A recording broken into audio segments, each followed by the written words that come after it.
Hey there everyone, just wanted to do a quick update on my Cirrus Kinekt suspension stem. It's been a little while since I put it on, probably about 6 months or so, and I just wanted to give an update. The reason I purchased this suspension stem is because I wanted something that would eat up some of the chatters and the vibrations when we're on our bike packing tours and out on our adventures and excursions. So I was super jealous of my husband's bike. He has a Priority 600X, the Van Duzer bike.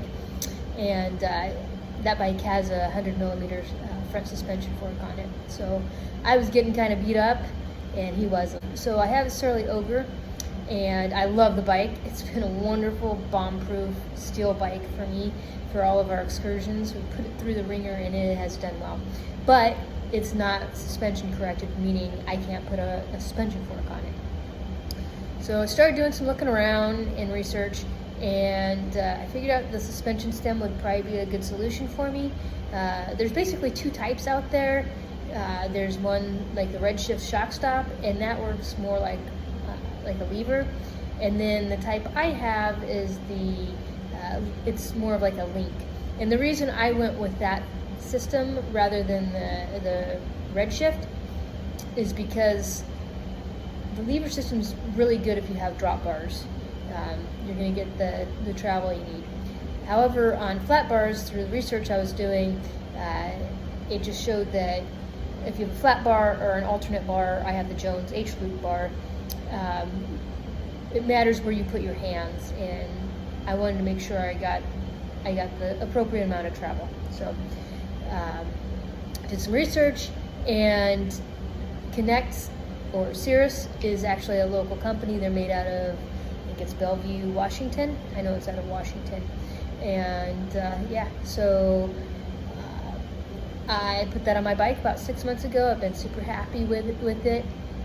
I made that decision again, like I said, because we've been doing some bike packing and bike touring excursions, and really it was after the 1,100 mile section of the Tour Divide where there was some real washboardy and a little bit of chunky sections on that.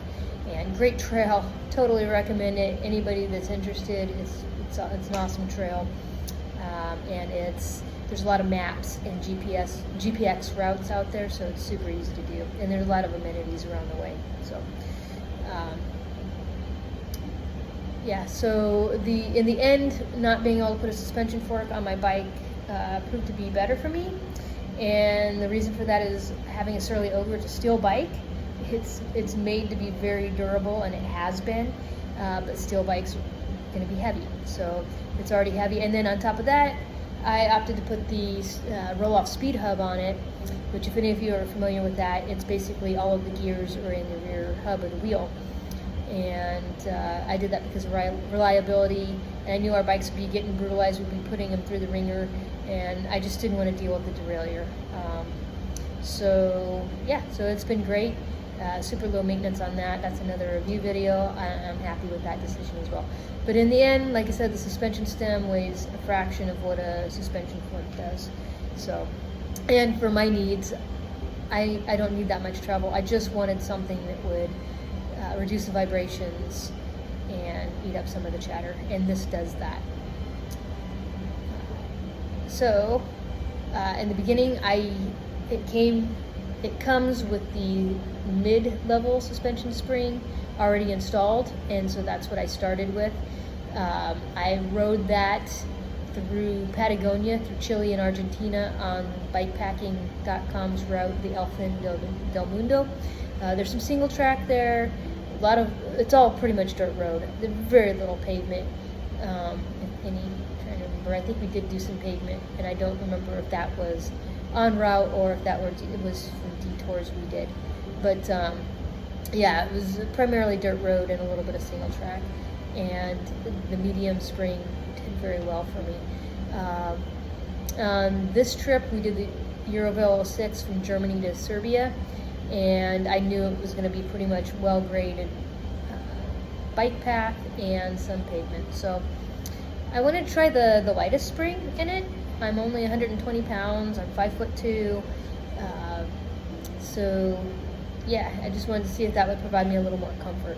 And it did.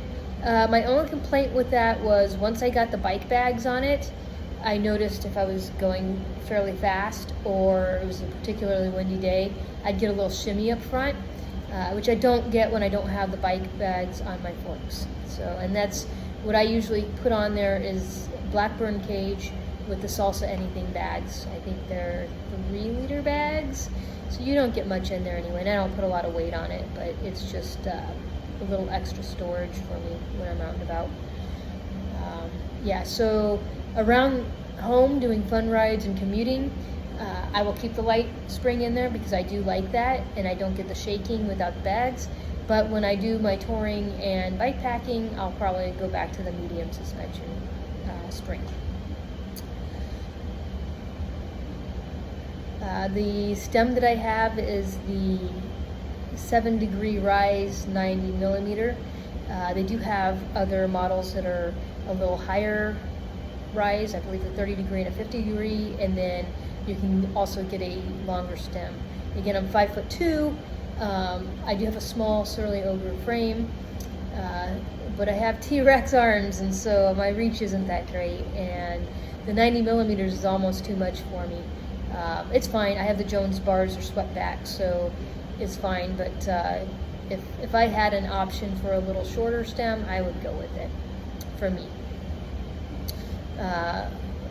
Yeah, so Sears has been a wonderful company. They are local, as I mentioned, they're out of Washington. When I decided to get the stem, I obviously was researching it and had some questions, so I reached out to them. Their employees are awesome. They're knowledgeable because they actually use the products. I believe the gal I spoke to actually was she's a bike packer, and she really liked it. So, I mean, obviously it's her company, part of her company. So, but yeah, I decided to give it a try, and I love it. It's the right decision, and it will stay on my bike, my Surly Ogre, forever. So, not disappointed with it at all. I hope you guys, if you have any of the same issues that I do, I hope that you'll reach out to them and use the company because it's really good and the product's very good. So anyhow, that's all I have. Have a good one. Forgot to mention, when I switched out the suspension spring in the stem, I watched the video on Cirrus's YouTube site, and it was very useful and helped me through the process. The one thing I would say, not having a standard flat bar, having an alt bar that's got a loop on it, the bar is heavily weighted towards the front, and so when I undid the screw and opened up the top of the system, it catapulted some of the small parts out. And fortunately for me, the day I was working on my bike, the bike part god smiled down on me, and I was able to find everything, put it all back together correctly, quickly. So just a caveat, if you're going to switch out the stem, just maybe support your handlebars when you're taking that screw off to open up the top.